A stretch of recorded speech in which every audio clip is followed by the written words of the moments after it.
여러분 안녕하세요. 김보성 목사입니다. 어제 예배 시간 방송 장비에 조금 문제가 있어서 설교 영상 녹화가 되지 않았습니다. 그래서 오늘 이렇게 다시 녹음을 해서 영상을 올려드리는데요.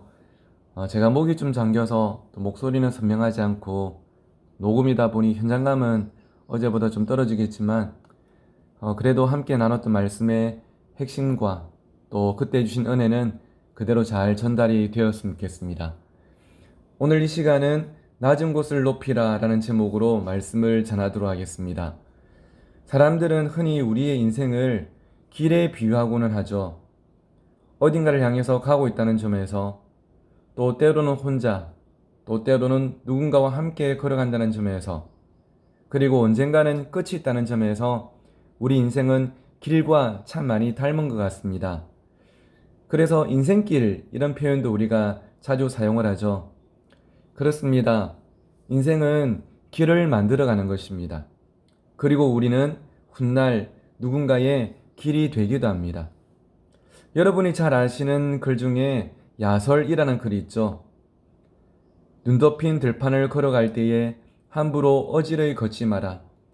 오늘 아침 찍은 내 발자국을 뒷사람이 따라 밟고 가리니. 이 글은 김구 선생님이 인용하셔서 김구 선생님의 글로 또는 서산대사의 글로도 잘 알려졌지만 실은 조선시대 후기의 학자이신 이양년 선생의 작품입니다. 어쩌면 이 글의 내용처럼 우리의 인생이란 게 눈 덮인 들판처럼 어디로 가야 할지 참 막막한 게 우리의 인생 아니겠습니까? 그때 누군가는, 또 여러분의 자녀들과 믿음의 후배들은 여러분이 먼저 걸어간 그 인생의 발자국을 보고 그 길을 따라간다는 것이죠.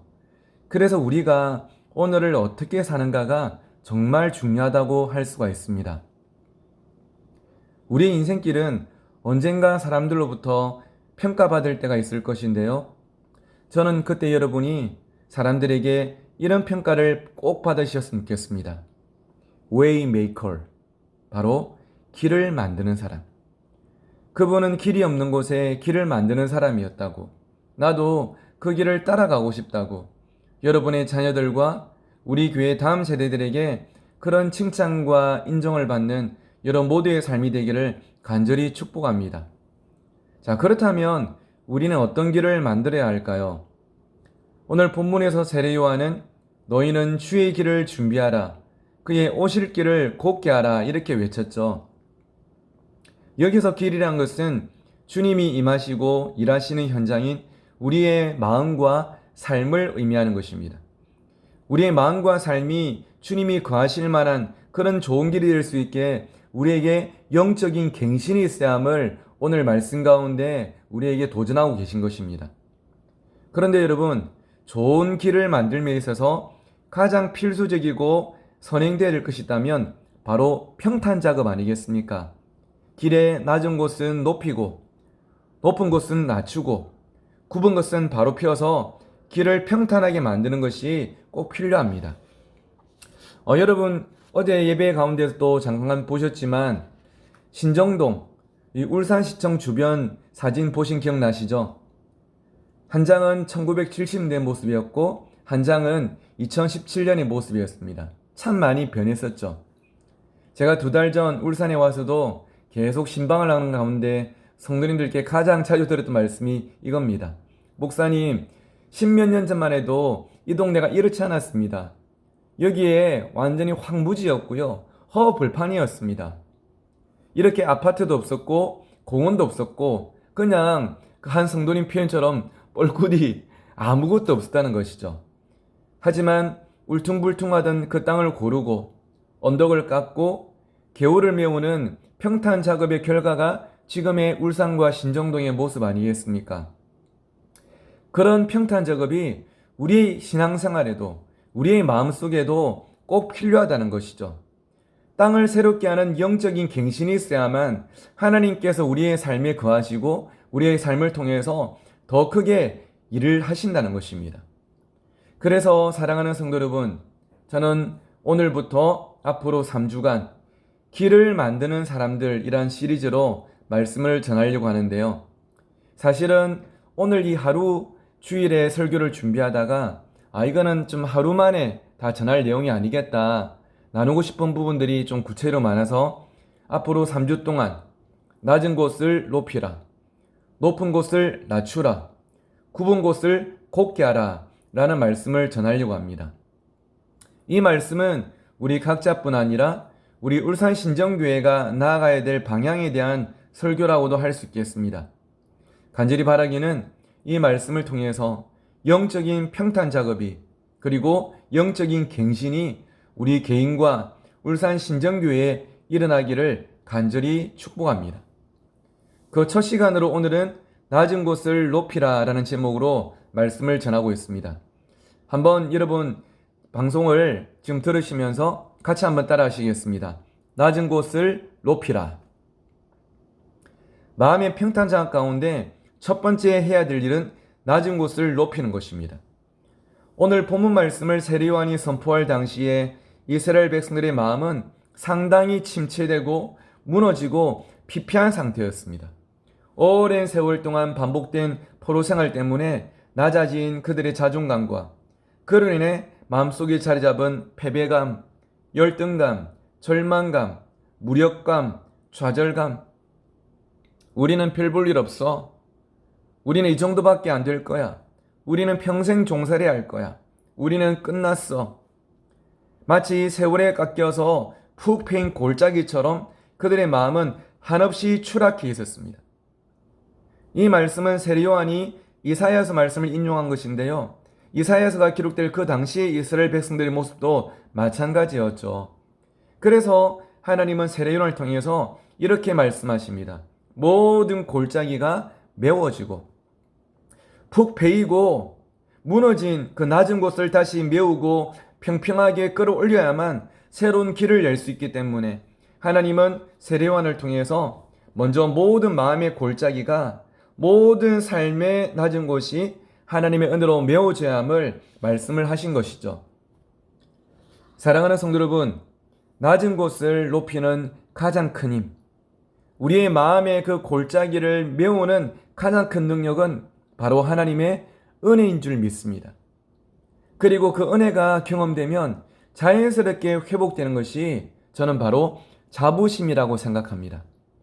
자, 이 설교를 들으시면서 우리 같이 한 번 더 따라하겠습니다. 자부심, 바로 자부심입니다. 자존심이 아니라 자부심인 것이죠. 내가 가진 것에 대한 자족, 감사, 행복, 이 자부심이 우리 신앙생활 가운데 얼마나 중요한지 모릅니다. 그런데 안타깝게도 가장 큰 자부심을 가져야 될 우리 그리스도인들이 오히려 세상 사람들보다 더 자부심이 없는 모습으로 움츠린 채 기가 죽어 살아가고 있는 것을 우리는 종종 보게 됩니다. 참 안타까운 그런 모습이죠. 한 아가씨가 하나님께 기도를 하고 있었습니다. 하나님, 저는 정말 큰 죄를 지었습니다. 부디 저를 용서해 주십시오. 그러자 하늘에서 음성이 들려왔습니다. 딸아, 고개를 들고 무슨 죄를 지었는지 말해보거라. 하나님, 저는 정말 교만한 여자입니다. 저는 거울을 볼 때마다 제가 너무 예쁘다는 생각을 늘 해왔습니다. 그 교만한 죄를 오늘 이 시간 회개합니다. 그러자 하늘에서 다시 음성이 들려왔습니다. 딸아, 그것은 죄가 아니니라. 정말요? 죄가 아니라고요? 그래, 그것은 죄가 아니라 병이니라. 나 스스로 너무 예쁘다고 생각하는 것은 그것은 공주병일 뿐이지 죄는 아닙니다. 괜찮아요. 저는 오히려 여러분이 여러분 자신에 대해서 뭔가 좀 자부심 있고 당당하셨으면 좋겠어요. 그런데 정작 우리의 문제는 나 자신을 늘 좋게 바라보지 못한다는 것이고 나의 삶에 대한 자부심이 없다는 것이죠. 지금 우리의 마음속에 자리 잡고 있는 부정적인 감정들은 어떤 것이 있습니까? 패배감, 열등감, 절망감, 좌절감, 무력감, 이런 감정들이 가득 차 있는 우리의 모습을 보게 된다면 그 이유도 우리가 함께 찾아볼 수가 있겠죠. 남들에 비해서 만족스럽지 못한 외모, 오래전부터 계속 끊어지지 않고 반복되고 있는 가난, 나는 남들보다 많이 배우지 못했다는 학력, 또 나도 풀어보고 싶지만 자꾸 꼬여만 가는 인간관계, 그리고 아주 오래전 어릴 적부터 나의 인생을 사로잡고 놓아주지 않는 아픈 트라우마. 이런 감정들은 우리의 실생활 속에서 피해의식이나 자기 비하, 누군가를 향한 정죄 또는 무기력 등으로 나타나게 됩니다. 그래서 우리는 나의 삶에 대한 자부심을 회복하고 깊이 파인 골짜기를 메우는 게 얼마나 중요한지 몰라요. 나의 삶의 가치를 올바로 깨달아야 하는 것이죠. 내가 어떤 존재인지, 나의 정체성이 무엇인지를 우리는 발견해야 합니다. 자부심이 무엇인지를 잘 보여주는 유명한 일화가 있습니다. 독일 축구 역사상 최고의 골키퍼였던 올리버 칸이 일본을 방문했을 때 일인데요. 한 자선 행사에 참석을 했습니다. 내용은 어린이 10명과 페널티킥 시합을 해가지고 골이 들어갈 때마다 한 골당 100만엔, 우리 돈으로 1000만원 정도를 기부를 하는 것이었습니다. 주최 측에서는 이 상대가 어린이들이니까 올리버 칸이 당연히 좀 쉽게 봐주면서 아이들이 골을 넣으면 스고이 하면서 막 칭찬을 해주고 기부를 할 거라 생각했는데, 올리버 칸은요 10명의 아이들이 차는 슛을 다 막아버렸어요. 한 골도 주지 않고 막 허허 하면서 다 막아버렸어요. 그러니까 실망한 아이들이 울면서 이빠가 야로 하면서 난리가 났죠. 이때 행사가 끝나고 진행자가 올리버 칸에게 물었습니다. 아니 그걸 왜 다 막은 겁니까? 이때 올리버 칸의 대답이, 내가 맡고 있는 골대에는 아무리 가벼운 돌이라도 절대 골이 들어가게 할 수가 없습니다. 이렇게 대답을 하고, 하지만 기부는 당연히 해야 되겠죠 하며 1000만엔 1억짜리 수표에 사인을 하고 기부함에 쿨하게 그렇게 넣었다고 합니다. 나는 독일의 대표적인 골키퍼하고 세계 최고의 골키퍼라는 자신의 정체성에 대한 자부심의 표현이었던 것이죠. 저는 이 이야기를 들으면서 성경 속 사도 바울이 생각이 났습니다. 사도 바울은 갈라디아서 6장 14절에서 이렇게 고백합니다. 그러나 내게는 우리 주 예수 그리스도의 십자가 외에 결코 자랑할 것이 없으니 그리스도로 말미암아 세상이 나를 대하여 십자가에 못 박히고 내가 또한 세상에 대하여 그러하니라. 나는 예수 그리스도의 십자가 외에는 아무것도 자랑할 것이 없다. 여러분, 그런데 이 사도 바울의 고백이 정말이었을까요? 정말 사도 바울은 자랑할 게 아무것도 없는 삶이었을까요? 아니요, 전혀 그렇지 않았어요. 사도 바울은 그렇게 말할 사람이 아니었습니다. 세상적으로 바라보면 사도 바울은 자랑할 게 정말 많은 사람이었죠. 정통 히브리인이었고요. 혈통도 베냐민 지파 왕족이었습니다. 율법적으로도 흠이 없는 사람이었고, 그는 가말리엘 학파 출신이었어요. 지금으로 말하면 한국의 스카이대를 나왔거나 아니면 미국의 아이비리그를 졸업한 사람이 바로 사도 바울이었습니다. 그리고 당시에 모든 사람의 원업이었던 로마 시민권을 그는 소유하고 있었죠. 이렇게 사도 바울은 자랑할 것이 정말 많은 사람이었습니다. 그런데 알고 보니까 나는 세상적으로는 대단할지 몰라도 하나님 앞에서는 그냥 죄인 중에 괴수들라는 것입니다. 용서받을 수 없는 죄인. 그런데 예수님께서 십자가에서 나의 모든 죄를 용서하시고 박해자이자 마귀의 자녀였던 나를 사도로 삼으시고 하나님의 자녀 삼아 주셨다는 것이죠. 이 사실이 믿어지니까 이 복음에 대한 자부심이 그의 마음 가운데 커진 것입니다. 이 복음을 자랑하고 싶어졌고요. 아니, 이 복음만 자랑하고 싶어졌습니다. 그래서 그가 가지고 있던 모든 것들이 더 이상은 그에게 자랑거리가 되지 않게 된 것이죠. 사랑하는 울산 신정교회 성도 여러분, 저는 지금 여러분에게 자부심에 대해서 말씀을 드리고 있는데요. 제가 말씀드리는 자부심은 내가 소유한 부와 내가 이룬 업적에 대한 세상적인 자부심이 아닙니다. 그것은 세상에서 내가 자부심을 느끼는 것은 상대적인 것입니다. 있다가도 없는 것이고 없다가도 있는 것이죠. 나보다 더 많은 것들을 가지고 이룬 사람들과 비교하면 또 그 자부심은 안개처럼 사라지고 맙니다. 하지만 우리 모두에게는 영원히 변치 않는 절대적인 자부심이 있습니다. 무엇일까요? 내가 믿는 복음에 대한 자부심, 내가 만난 예수 그리스도에 대한 자부심, 그리고 내가 소유한 천국에 대한 자부심. 이것이 우리에게 있다는 것입니다. 설교 후에 우리가 함께 부를 찬양인데 십자가 그 사랑이란 복음성가의 후렴에 이런 고백이 있지 않습니까? 주 나를 보호하시고 날 붙드시리 나는 배롭고 존귀한 주의 자녀라. 나는 보배롭고 존귀한 주의 자녀라. 아무리 실패했어도 죄를 지었어도 상처가 많아도 우리는 보배롭고 존귀한 주님의 자녀라. 우리의 자부심은 여기서부터 시작이 되는 것입니다. 그리고 이 자부심은 우리의 삶의 전 영역으로 흘러가는 것이죠. 사랑하는 성도 여러분, 저는 여러분이 복음에 대한 자부심을 가지고 세상 가운데서 믿음으로 당당하게 살아가기를 주의 이름으로 축원합니다. 복음에 대한 자부심이 생기면요, 자연스럽게 우리 그리스도인들에게 찾아오는 자부심이 무엇이냐면 내가 속한 영적인 공동체, 바로 교회에 대한 자부심입니다. 저는 저와 여러분이 우리의 몸된 교회, 울산 신정교회에 대한 자부심이 있으면 좋겠습니다. 그리스도인은 그 삶의 중심에 교회와 예배가 있다고 해도 과언이 아니겠죠. 교회에서 드리는 예배를 중심으로 지난 한 주가 마무리되고 또 새로운 한 주가 시작이 됩니다. 그래서 교회에 대한 자부심은 오늘 우리들에게 가장 중요한 것이라고 할 수가 있겠습니다.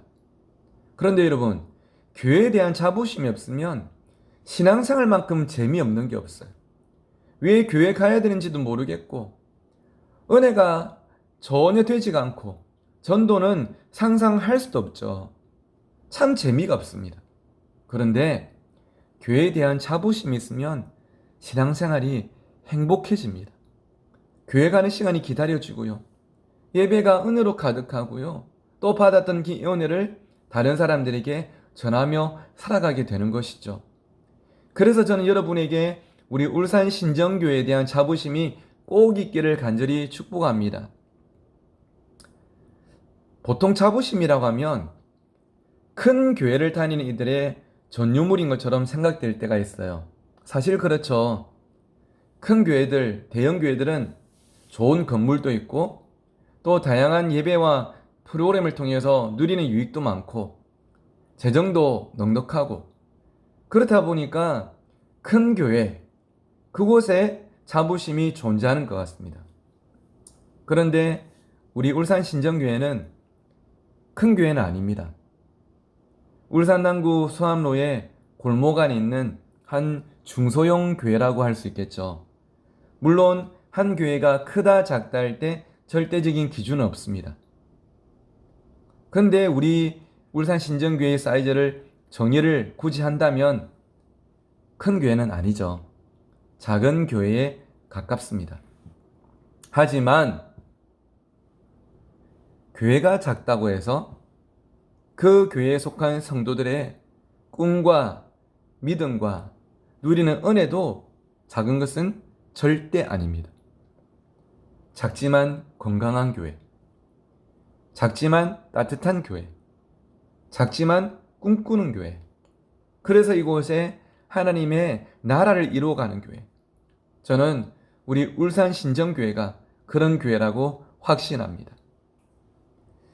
요즘 우리 성도님들과 함께 예배를 드리고 또 주중에는 신방을 통해서 성도님들을 만나고 또 장로님들과 우리 교회가 나아가야 될 방향을 단계를 통해 설정하면서 저는 요즘 이런 생각이 자주 들어요. 아, 우리 울산 신정교회가 잘 가고 있구나. 정말 잘 가고 있구나. 은혜의 방향으로, 믿음의 방향으로, 선한 방향으로 잘 가고 있구나. 어떻게 보면 예배가 교회에서는 가장 중요한 핵심인데요. 예배만 보더라도 그렇지 않습니까? 예배 때마다 하나님 주시는 은혜가 있는 거예요. 우리 교회가 코로나 이전에 약 220명 정도가 매주 함께 모였다고 들었는데요. 작년 220명 모이던 교회가 지금 코로나가 진행 중인 이 상황에도 주일마다 200명 정도가 함께 모여서 예배하고 있습니다. 거리를 두고 안전하게, 하지만 은혜 가운데 예배가 계속적으로 진행이 되고 있죠. 울산 지역에 지금 교회들의 성도들의 복귀율을 보니까 평균이 약 60몇 % 정도 된다고 합니다. 그런데 우리 울산 신정교회는 약 90%의 성도들이 예배에 오시고 있습니다. 뭔가 의도적으로 연락을 하고 또 물리적으로 오시도록 만들어서가 전혀 아니죠.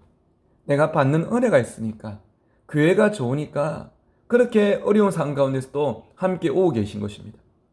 오늘도 1부 예배 때, 2부 예배 때 본당을 가득 채우는 우리 성도님들과 지금 또 다음 세대 예배실에서 함께 예배하는 자녀들을 볼 때 얼마나 감사한지. 주일뿐입니까? 수요 기도회 때마다 주일 출석의 반 이상인 약 120명 정도가 수요일날 오고 있습니다. 한국 교회에서 쉽게 찾아보기 힘든 참 특별한 현상이죠. 그것뿐입니까? 새벽에도 새벽 기도회 시간에 성도들이 한 분씩, 한 가정씩 점점 더 많이 오고 계시고 기도의 소리가 점점 더 모아지고 있고 그것이 기도응답으로 곧 우리의 삶 가운데 나타나게 되겠죠. 얼마나 행복하고 얼마나 그것이 감격스러운지. 예배뿐 아니라 한 교회의 방향을 보면요, 이 교회가 어떤 교회인지 알 수가 있습니다.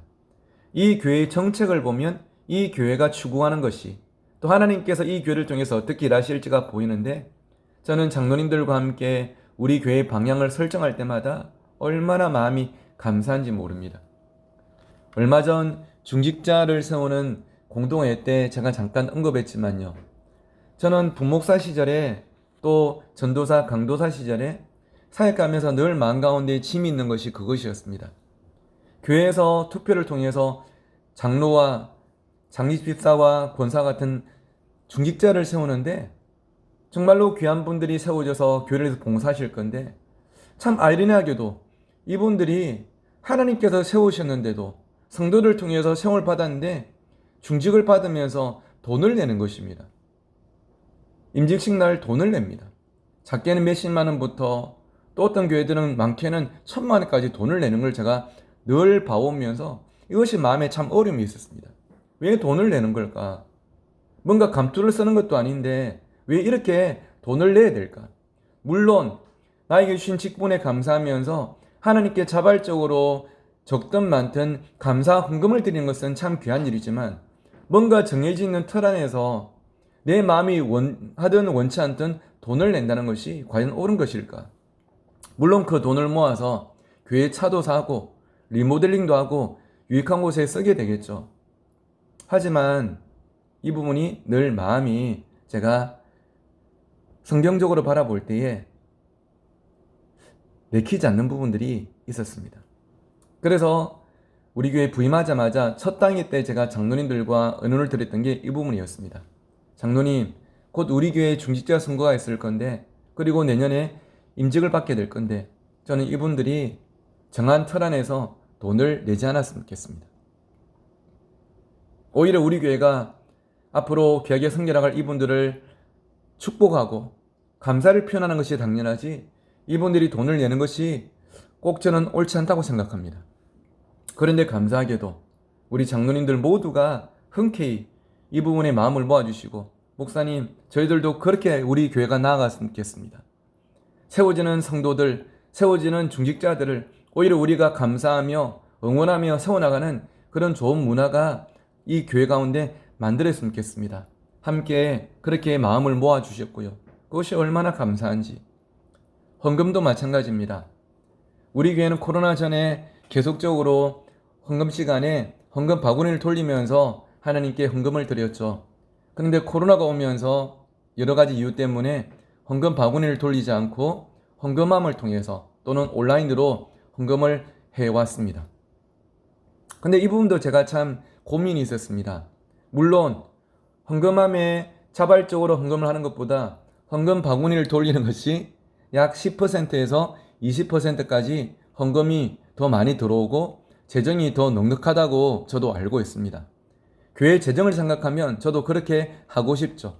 하지만 헌금 바구니가 내 앞에 왔기 때문에 호주머니에 지갑에 손을 넣어서 이것이 오늘은 내가 어떤 걸 꺼내야 될지, 노란색인지 파란색인지 빨간색인지를 고민하면서 내는 그 헌금이 하나님께 어떤 의미가 있을까?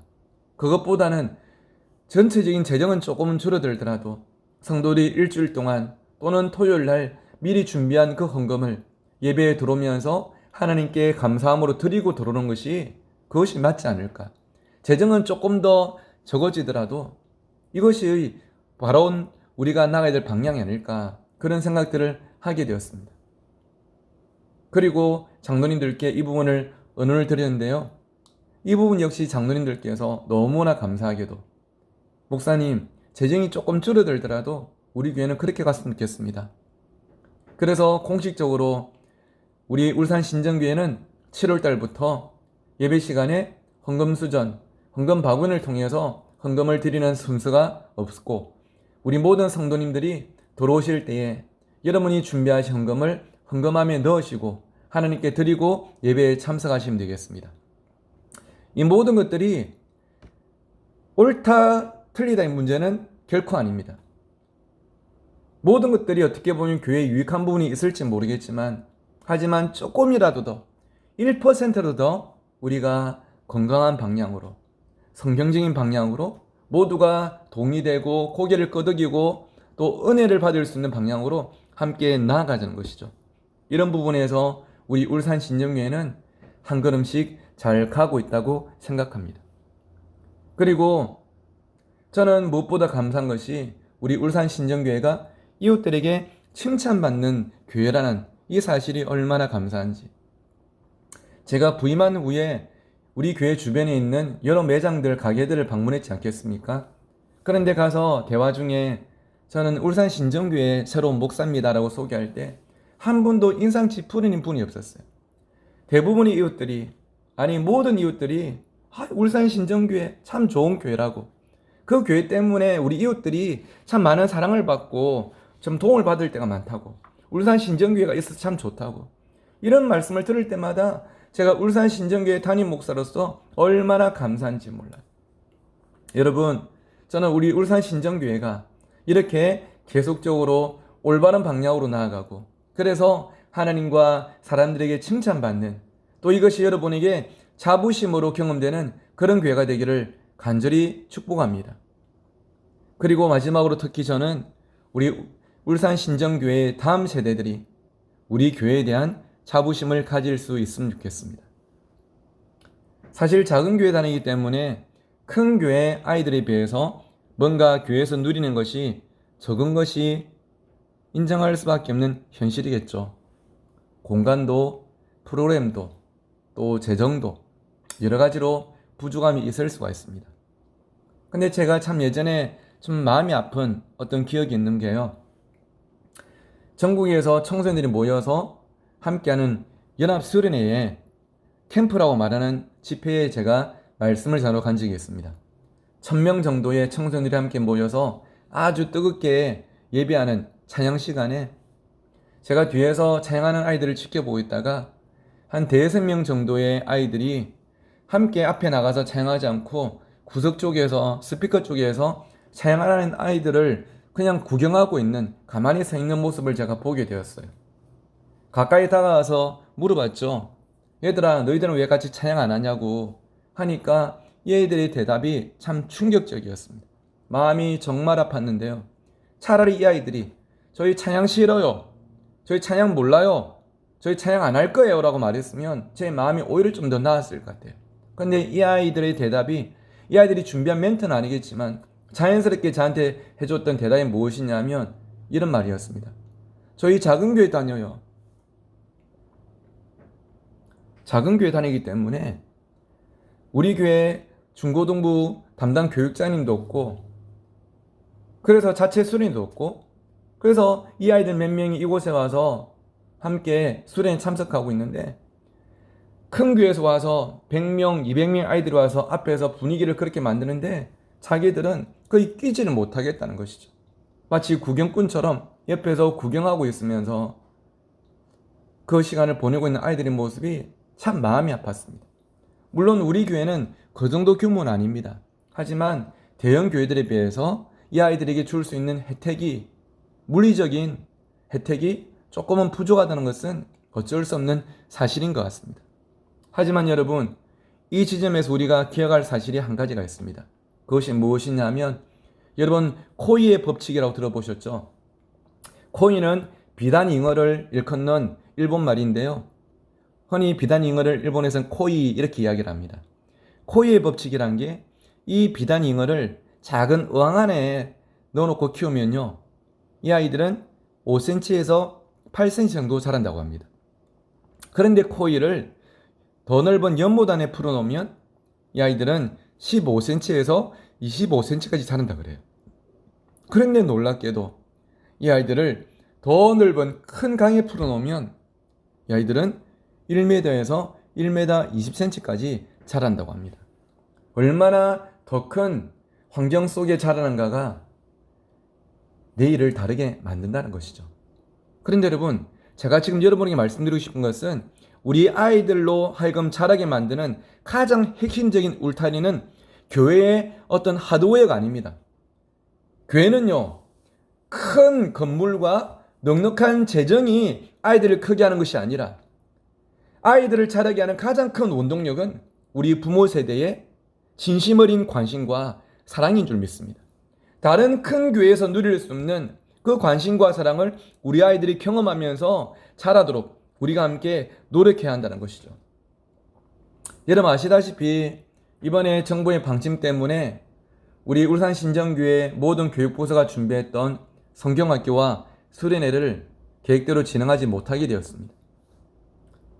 하지만 각 부서에서 공식적인 예배인 주일 오전 시간을 중심으로 특별한 예배를 기획하고요, 특별한 은혜 시간이 될수록 준비를 또 다시 하고, 또 오늘부터 그 행사들이 시작이 됩니다. 오늘 청년부가 특별 집회가 있고 청소년부도 특별 집회를 가지게 됩니다. 여러분, 저는 우리 울산 신정교회의 청년들이 행복했으면 좋겠습니다. 정말로 청년들이 울산 신정교회에서는 행복했어요. 그래서 좋은 신앙의 사회의 멘토를 만나고 그들이 잘 자랄 수 있도록, 그래서 정말로 행복한 크리스찬이 될 수 있도록 우리 교회가 응원할 수 있으면 좋겠습니다. 봉사가 필요할 때만 청년들을 찾는 것이 아니라, 청년들이 뭔가 모임을 할 때, 예배를 드릴 때 우리 부모의 세대가 관심을 가지고 수고하는 청년들 몇 명이라도 모아서 밥 한 그릇 사주고 등 한번 두드려주고, 또 까만 봉다리에 아이스크림 사들고 와서 수고 많다고 힘내라고 같이 한번 응원해주고, 이것이 우리 청년들에게 힘과 또 위로가 되는 게 아니겠습니까? 청소년들도 마찬가지입니다. 한자 풀을 청취하러 쓰지만 전혀 푸르지 못한 우리 청소년들이 이번 여름에 지금 컨셉을 일상이 수련회 이렇게 잡았더라고요. 그냥 2박 3일의 수련회를 통해서 은혜 받는 것이 아니라 일상이, 매주 예배가 수련회처럼 은혜 시간이 될수록 청소년부가 준비하고 있는데요. 여러분 함께 응원해 주십시오. 우리 청소년들이 하나님의 꿈을 꾸고 하나님을 만나면서 그들의 인생이 달라질 수 있도록 함께 기도해 주시면 감사하겠습니다. 우리 어린이들도 마찬가지입니다. 아직은 말귀를 못 알아듣고 아직 믿음이 있는 것 같지만 저 어린이들이 우리 교회에 있다는 것 자체가 얼마나 귀합니까? 제 목양실에는요, 목양실 입구에 제가 아이들이 좋아하는 사탕과 젤리 같은 간식들을 이렇게 제가 준비해 놨는데요. 어떤 마음이었냐면, 부목사 때부터 제가 꿈꾸었던 담임 목사 상이 있었어요. 그게 뭐냐면, 주일날 어떤 시간을 정해놓고 목양실의 문을 활짝 열어놓고 우리 교회의 어린아이들이 목사님 하고 목양실에 찾아오면 제가 준비해 놓았던 사탕과 젤리를 나눠주면서 아이들 이름을 물어보고 엄마 아빠는 누구셔? 아, 그분이 엄마구나. 엄마 너무 좋은 분이야. 아, 아빠가 그 집사님이시구나. 아빠 정말 귀한 분이야. 너희들도 엄마 아빠처럼 잘 자랐으면 좋겠어. 제가 칭찬해주고 그때라도 아이들 머리에 손을 얹고 이름을 불러가며 기도해주면서 담임 목사가 평소에 어른들은 많이 만나지만 다음 세대 아이들을 만날 기회가 없는데 그 시간만이라도 담임 목사가 아이들을 만날 수 있는 그런 기회를 많이 만들고 싶었습니다. 그리고 앞으로도 그렇게 해 나갈 것입니다. 우리 아이들이 사무엘처럼 어릴 때부터 하나님 말씀을 듣고 잘 자랄 수 있도록 저와 우리 모든 성도들이 우리 어린이들에게 집중이 되었으면 좋겠어요. 우리 교회 모자실이 참 잘 되어 있죠. 제가 여러 교회 모자실을 봤지만 우리 교회 모자실처럼 예쁘고 또 시설이 잘 구비된 그런 곳이 흔치 않은 것 같습니다. 그런데 제가 며칠 전에 모자실에 가보니까 이유식이나 죽을 따뜻하게 데울 수 있는 전자레인지가 한 개 있으면 좋겠다 생각이 들더라고요. 그래서 지난 주 중에 교육자들에게 말씀을 드렸더니 교육자들이 또 발빠르게 좋은 전자레인지를 또 가격은 가장 또 저렴하게 잘 구해서 지금 세팅을 해놓았습니다. 어떻게 보면 지금 말도 잘 못하는 아주 어린 아이들, 그리고 어제 제가 한 구역의 식사 자리에서 만났던 8월 달에 출산 예정인 그 엄마 뱃속에 있는 또 태아들, 아직은 우리가 만나보지도 못했지만 이 아이들이 언젠가는 우리 교회에 꿈마을에 참석하게 되고 언젠가는 우리 교회 청년이 되어서 우리 교회를 이끌어가고 있겠죠. 여러분 그것만 생각해도 가슴이 뛰지 않습니까? 청년으로부터 청소년, 어린이, 그리고 아주 어린 아기들에 이르기까지 우리 울산 신정교회 다음 세대들이 우리 교회에 대한 자부심을 가질 수 있도록 우리가 함께 응원해 나갔으면 좋겠습니다. 그리고 꼭 그런 교회가 되기를 간절히 소원합니다. 말씀을 마무리하면서 저의 진심을 좀 나누고 싶은데요. 저는 우리 울산 신정교회가 참 좋습니다. 그리고 제가 울산 신정교회 담임 목사라서 참 행복합니다. 여러분 아시는 것처럼 저는 울산 신정교회 부임하기 전에 용인에 있는 향상교회 부목사로 사역했는데요. 향상교회 부목사들 그리고 향상교회에서 사역했던 출신 목사들에게는 한 가지 공통점이 있습니다. 그 DNA가 뭐냐면 바로 향상교회라는 이 이름이 자부심입니다. 나는 향상교회에서 사역하고 있다. 나는 향상교회 출신이다. 이 자부심, 이 DNA가 저희들에게 있습니다. 그만큼 참 좋은 교회이기 때문이죠. 지금도 마찬가지입니다. 저는 향상교회에서 사역했다는 저는 자부심이 있습니다. 그런데 그 자부심도 지금 마음 한켠에 자리 잡고 있지만 지금 저에게 가장 큰 자부심은 제가 울산 신정교회 담임 목사라는 것. 그래서 오늘도 여러분과 함께 이렇게 마주해서 말씀을 나누고 있고 주중에 여러분을 만날 수도 있고 우리가 함께 믿음의 길을 걸어가고 있다는 것이 저에게는 가장 큰 자부심임을 고백합니다. 울산 신정교회는 저에게 그런 존재입니다. 저의 어떤 목회적인 성공, 그것을 위한 발판이 아니라 오늘 제가 이곳에 있는 자체가, 여러분과 함께하고 있는 자체가 저에게는 성공이며 기쁨이며 행복임을 저는 오늘 이 시간도 고백하게 됩니다. 그리고 이 행복이 저만의 행복이 아니라 우리 모두의 행복이 될 수 있도록 목회해 나가겠습니다. 여러분도 우리 울산 신정교회에 대한 자부심을 가지고 함께 행복하게 믿음의 길을 걸어가기를 간절히 소원합니다. 말씀을 맺겠습니다. 얼마 전에 제가 제 딸 민채를 밤에 재우다가 한번 물어봤어요. 민채야, 민채는 꿈이 뭐야? 물어보니까 너무 꿈이 많아서 다 말해주기가 힘들대요. 괜찮다고 몇 가지만 이야기해 보려고 하니까 민채가 몇 가지를 얼른대요.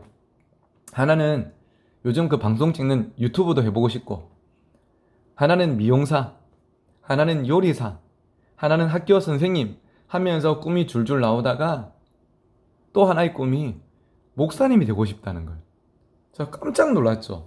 좀 의아해서 물어봤습니다. 민채야, 민채는 왜 목사님이 되고 싶어? 물어보니까 했던 대답이 목사로 살아가고 있는 아빠가 너무 행복해 보인대요. 그래서 자기도 목사가 되고 싶다고 하더라고요. 이 말을 듣고 얼마나 감사했는지 모릅니다. 그런데 우리 하나님 아버지의 마음도 마찬가지가 아닐까 싶습니다. 내가 세상적으로 가진 것이나 이런 업적 때문에 자부심을 느끼는 삶이 아니라 하나님께서 나의 아버지가 되신다는 것, 그리고 보배 되신 예수 그리스도의 복음이 내 안에 있다는 그 사실을 우리가 자부심을 가지고 감사하며 살아갈 때 그것이 하나님을 미소 짓게 하는, 그리고 더 큰 은혜를 경험하게 하는 우리 모두의 삶이 될 줄 믿습니다. 오늘도 내가 하나님의 자녀라는 그 자부심을 가지고 낮은 곳을 높이며 골짜기를 메워나가는 복된 삶이 되시기를 간절히 축복합니다.